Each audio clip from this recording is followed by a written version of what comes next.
Hold your breath. Make a wish. Count to 3. Come with me and you'll be in a world of pure imagination. Take a look and you'll see into your imagination.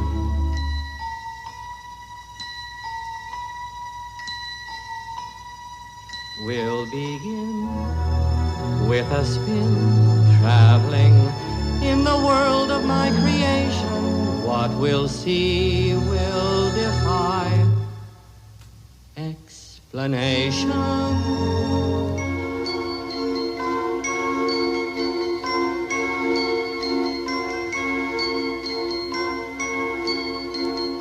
If you want to view paradise, simply look around and view it. Anything you want to do it. Want to change the world.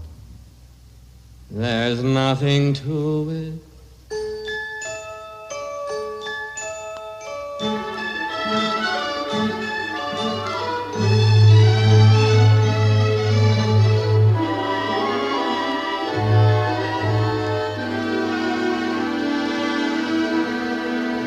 No life I know to compare with pure imagination. Living there you'll be free if you truly wish to be.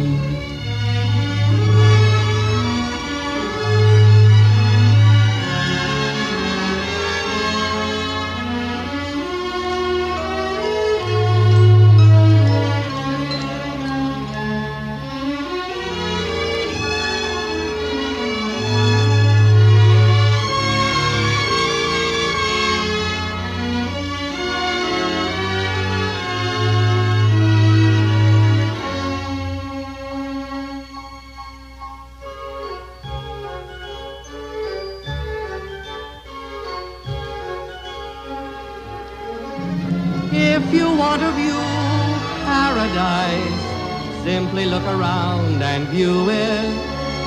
Anything you want to do it. Want to change the world. There's nothing to it.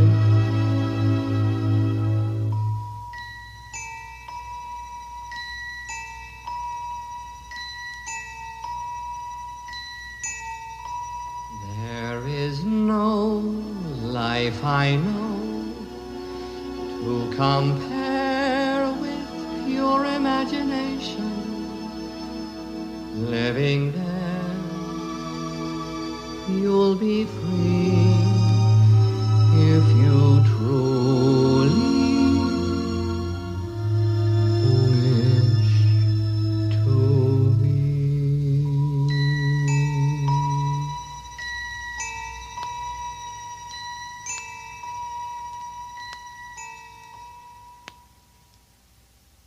Hello and welcome once again to the Dr. Zeero Free Magic Secret Show, where we investigate all forms of magic through many different techniques and throughout world history and all over the globe and whatnot.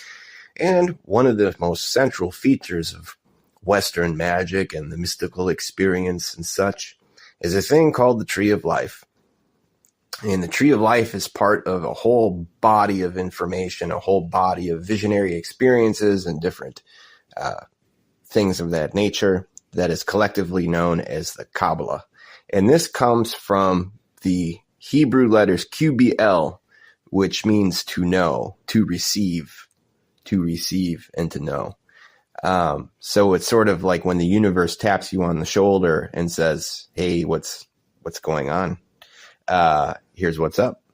That's what Kabbalah means. It means that you just had that little light bulb goes on the top of your head, you know. And so the glyph of the Tree of Life is another teaching of the Kabbalah. And there is a book that I would like to read from right now. It's called Queer Kabbalah, Non-Binary, Gender Fluid, Omnisexual Mysticism and Magic by Enfys J. Book. Now, this book is important for a number of reasons. because when someone first approaches the tree of life, they find that there's a male pillar, a female pillar, and then a pillar of harmony in the middle. And that seems old-fashioned, old-timey, and it seems alienating, and it can ostracize an individual who is queer or thinks that this might be dogmatic, or it might be against them for some reason. So understand that the Tree of Life started as a Jewish thing, and then it became a symbol that could be picked up by anyone and used for any reason in spiritual practice. And it got adopted, or at least tinkered with, in pretty much every major religion you can think of, et cetera, et cetera. So the question is, why would a queer person be interested in the Tree of Life and all this stuff? Well, the number one thing turning people off, it's important to realize that even though the old-timey language of male and female pillar are used, it's not necessarily in structured binary gender patterns. Like the pillar of harmony, the whole point is that the tree blends together completely, the male and female energy both combining as well into the same. Yeah. So it's the entire spectrum of sexual experience and sexual energy and internal energies, and the entire spectrum of different gender dynamics are all there. It's all inclusive. So it has to be seen from that standpoint. And that's what this book breaks down, to really explain how and why this is relevant and makes sense and can be used as well. So I'm just going to read the back of this book by Enfys J. book. But it says, branch out from antiquated interpretations of the Tree of Life. The Hermetic Kabbalah is a rich framework for understanding ourselves, our magical workings, and the universe, but outdated descriptions often obscure its intrinsically queer and non-binary nature. With updated affirming metaphors and word choices, this guide makes it easy for any practitioner to understand and work with the Tree of Life. Enfys J. book welcomes queer people to see themselves in this esoteric practice and offers a variety of path workings, exercises, and spells to deepen their understanding of each of the 10 spheres, the Sephiroth. This book also shows magical communities how to co-create spaces and structures that are friendlier and more accessible to all. With a modern, inclusive understanding of the Kabbalah, you can enhance your magic, fully express your identity, and conquer life's challenges. So, that's true. That's true. This book gives a lot of food for thought, whatnot. And I'm just going to read from chapter 3. It's just called The Kabbalah is Queer. And they, them pronouns with this author, if I'm correct. So they are spelling Kabbalah without the H at the end. When you spell Kabbalah with a Q, that usually denotes it's the magic occult form of it, right? If it's spelled with a K, it's Jewish. If it's spelled with a C, it's Christian. So we're talking about Kabbalah with a hard Q, but it removes the H at the end, and the H at the end of Kabbalah represents Hermetic philosophy attached to it, right? So this is Kabbalah with just an A at the end, Qabala, devoid of the Hermetic association. So we're talking about back to anarchic Kabbalah. So anyway, in a world hell-bent on binaries, on emphasizing that everything must be this or that, but never both or neither, the Tree of Life is refreshingly inclusive and fluid in its nature. Kabbalah embraces complexity, contradictions, gray area, and nuance. Not only is the Tree of Life a symbol that encompasses all things that ever have been or ever will be, which includes all genders and sexualities, it is also a pictorial example of dynamic, complex, contradictory, and fluid metaphorical genders and sexualities. The Tree of Life is a symbol that reflects queer experiences and communities. Though I believe the tree is fundamentally queer, by calling attention to this aspect, I am engaging in the act of queering the tree. In queering Kabbalah, we are closely examining and questioning that which is assumed as normal or default, particularly that which conforms to cis-heteronormativity. Why bother queering the tree in the first place? ? Every generation of Kabbalists has the duty to add to and deepen our understanding of the tree of life. And to that end, we need more Kabbalists from a variety of life experiences and perspectives. As noted in the section on Kabbalah as a filing cabinet of the universe, all practitioners can add to that metaphorical filing cabinet. As in scientific fields, the discoveries, work, and documentation left by our forebears is, by its nature, incomplete. We have the opportunity to expand on that understanding and to contextualize it for today's magical practitioners. Broadening the range of experiences Kabbalah practitioners bring to the table can only serve to improve and expand our collective knowledge and understanding of the tree of life. Kabbalah is and can be a tool that is egalitarian, inclusive, and empowering. By queering the tree, we bring these facets to life and give potential queer Kabbalists a more holistic perspective from which to do magical work. I want to emphasize that what I'm about to walk through are all aspects of the tree and correspondences that already existed. None of this was added or twisted or otherwise rainbow glittered by me.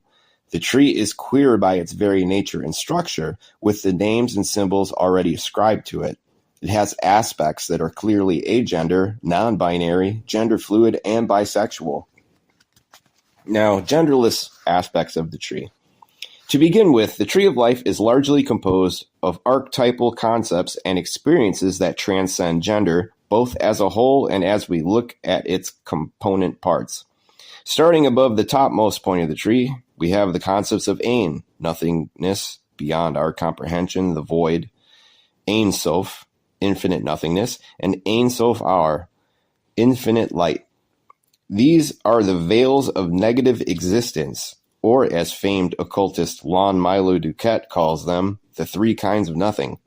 None of these concepts, void, infinity, infinite light, are gendered in their nature, and they are the points of absolute infinity on the tree. Note, I do not say the points of absolute divinity, for the whole tree is divine. We can also argue that none of the spheres or paths are gendered, as they comprise large archetypal concepts and experiences. That too would be valid. Honestly, I could say that the tree of life transcends all concepts of gender and end the book right there. But that wouldn't be as fun as revealing how much these spheres play with the concept of gender, which I'll be doing throughout this book. So the non-binary pillar. In the previous chapter, we broke down the masculine-feminine energy binary. Some traditions lean heavily on teaching this binary concept, but rarely focus on that which lies between or apart from the masculine or feminine. As a non-binary person, I was delighted to find my gender identity baked into the tree. You will notice the tree of life is full of groups of three. The three triangles and the three pillars are echoes and reflections of the three veils of negative existence. As we discussed in the introduction, the tree of life has the masculine pillar, pillar of force, pillar of mercy, the feminine pillar, pillar of form, pillar of severity, and the pillar of balance in the middle, effectively the non-binary pillar. The spheres on the non-binary pillar include those of ultimate unity and potential, true balance and healing, imagination, and ultimate manifestation. Coincidentally, these spheres contain the colors of the non-binary pride flag. Keter is white, Tiferet is gold yellow, Yesod is purple, and Melkut contains black as one of its four colors. Arguably, Keter and Melkut are particularly important spheres on the tree, representing the beginning and the end of the path of manifestation. Tiferet, between them, is the sphere assigned to the powers of the sun in healing and marks the point of absolute balance on the tree. Yesod, sitting below Tiferet, is the sphere assigned to the moon, introspection and imagination, and is both the last stop before birth and the first stop after death. In this way, the Tree of Life glyph acknowledges that the powers of unity and manifestation, balance, healing, imagination, birth, and death all transcend gender and binary polarity. The spheres on the pillars of force and form play a sort of energetic tug of war with each other until their energies meet in the pillar of balance. The four spheres on the pillar of balance unite, balance, and transform the forces from the spheres on either side of it, while adding their own energy to the mix. For example, Chesed is a sphere about expansion and vision, whereas Geburah is a sphere about destruction. Their energy flows into Tiferet, the point of absolute balance on the tree, where expansion and destruction work in harmony, becoming a healing, life-giving, balanced force. Similarly, Netzah is a sphere of wild, raw, passionate energy, while Hod is a sphere of analysis, categorization, and forms. Their energy flows into Yesod, or Yesod, the sphere of the imagination and the sphere in which we do our magical work. Magical work needs a balance of raw energy and clear direction to be successful. The pillar of balance is not thus described as a half projective and half restrictive force, but rather its own type of energy. In a similar way, many non-binary people don't describe their gender as something existing in the middle of a spectrum between masculine and feminine. Their gender exists on a separate axis entirely. The pillar of balance is an excellent representation of that separate axis, as its powers are unique and separate from those of the pillars alongside it, even as they unite and transmute the energies from those pillars. I was lucky enough to experience this uniting, transmuting energy in my second degree ritual with the assembly of the sacred wheel. In my tradition, the second degree ritual aims to unite the energies of force and form within yourself. Maybe not coincidentally, as this ritual's magic settled within me in the months following it, I realized and began to come to terms with my non-binary gender identity, that third type of energy manifesting within me. Gender fluid and bisexual aspects of the tree. Do the spheres have genders? No, but also yes. Sort of. The tree of life plays really fast and loose with the concept of gender and the spheres. Let's be frank. When we talk about the tree of life and its spheres, we're talking about very high-level archetypes that transcend human concepts of gender. However, humans named the spheres and pillars and developed layers of metaphors and symbols to make the tree easier to understand. The names and many of the metaphors have either implicit or explicit genders, and they are worth exploring, particularly because they are arranged in a super queer fashion. The people who added the pillar names, sphere names, magical images, astrological correlations, and deity correlations were intriguingly inconsistent with gender alignment. We know the pillars have a metaphorical gender, the masculine pillar, the feminine pillar, and what I'm calling the non-binary pillar. One would think the Kabbalists of old would put only masculine symbols on the masculine pillar, feminine symbols on the feminine pillar, and androgynous or ambiguous symbols on the non-binary pillar. But they absolutely did not. Not only that, but within the individual spheres, they used varying contradictory symbol sets, some of which are explicitly queer, and the ways in which energy flows on the tree are super queer as well. Let's start by looking at energy flow on the tree. When energy flows between spheres, you could view that as a metaphorical, heteronormative sexual act. One sphere is projecting energy, which is received by another sphere.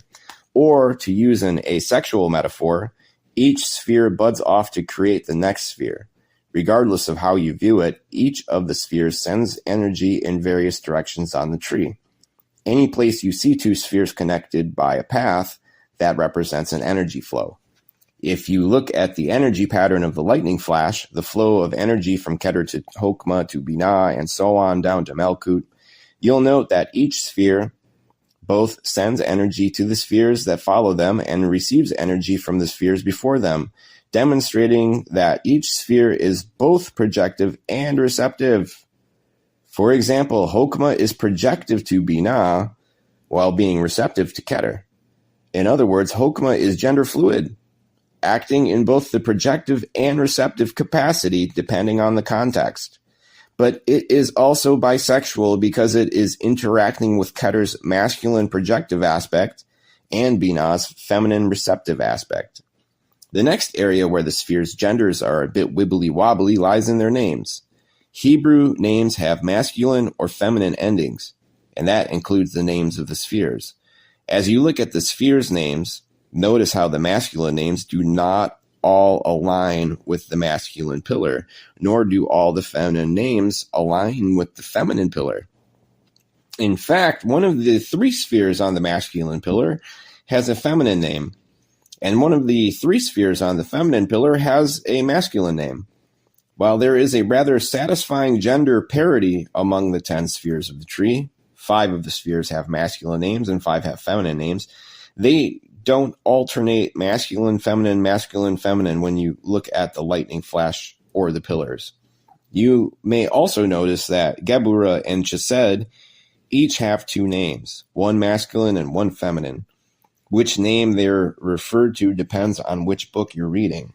Geburah and Chesed are the most common names you'll see for these spheres, but some texts may refer to Geburah, feminine, as Din, masculine, or Chesed, masculine, to Gedula, feminine. Given the fact that they have both masculine and feminine names, these spheres could rightly be considered gender fluid. We'll get into more detail on the individual spheres in part 2, but certain things are striking as we look at the sphere names here as related to the archetypes associated with them. For example, Hokmah and Binah, which are often said to represent the archetypal masculine and feminine, are both feminine names. The most commonly used name for the 5th sphere is Geburah, a feminine name, yet it is associated with Mars and destruction. Netzah, meanwhile, is a masculine name, yet is associated with symbols of feminine sexuality, particularly Venus. Tiferet, the 6th sphere, is a feminine name, but is associated with the sun, including masculine sun deities like Apollo and Ra, as well as sacrificed kings. Meanwhile, the moon, which is much magical lore, is strongly allied with the feminine, is represented by Yesod, a sphere with a masculine name. The inconsistencies between the Hebrew names, archetypes, and magical and astrological associations are hundreds of years old.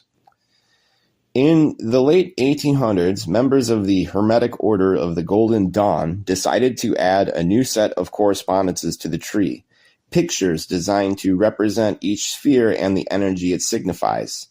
These are called talismanic images, talismic images, or simply magical images. These images are useful for meditation, helping you connect to these spheres by anthropomorphizing them. Most of the images are gendered but do not align with either the gender of the Hebrew names of the spheres or the pillars, though they do tend to line up a bit better with the planetary deity correspondences. Netzah, aligned with Venus, has the magical image of a beautiful naked woman, for example. And Geburah, aligned with Mars, has the magical image of a masculine warrior riding a chariot. There are notable exceptions to that alignment, however. Yesod, which again is more closely associated with the moon and it's often considered feminine mysteries, has the magical image of a strong naked man. And most intriguingly, the magical image for Hod is that of a person with both a penis and breasts. We struggle to see intersex representation in pop culture today, yet intersex representation has been part of the tree of life for over 100 years. All this is to say, the metaphorical masculinity or femininity of a sphere is highly variable, depending on whether you're looking at the sphere's name, the symbols and archetypes associated with it, or how its energy moves in relation to the spheres around it. And that is incredibly queer. So why does this matter?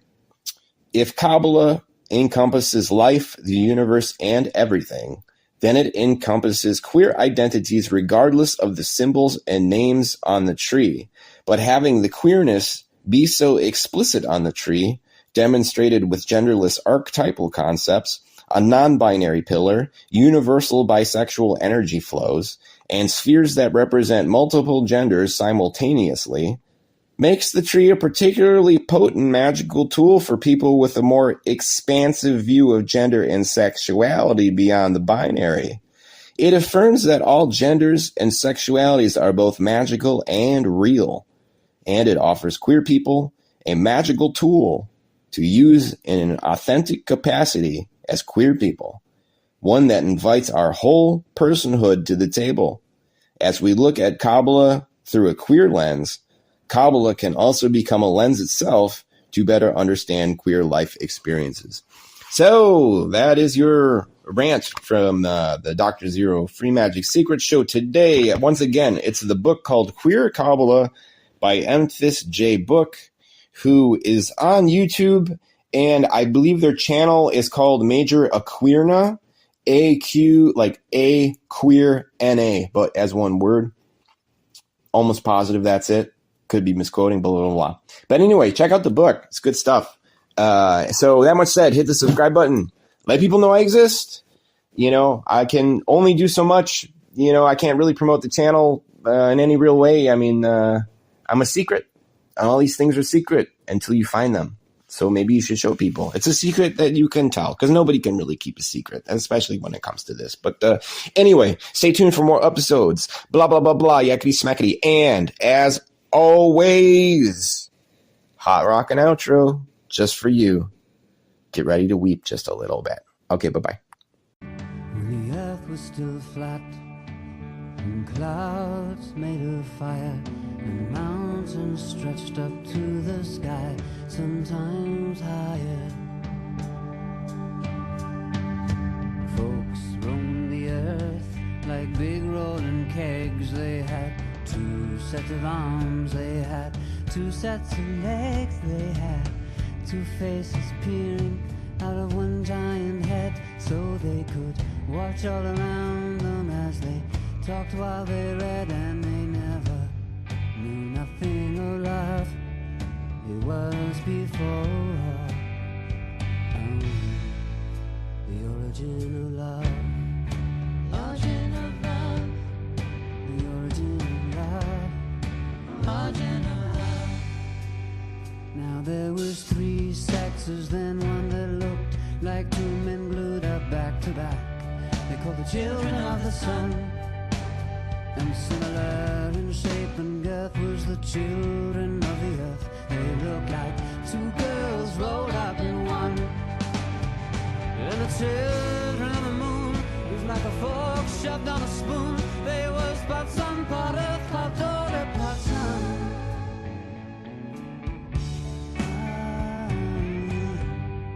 The origin of love.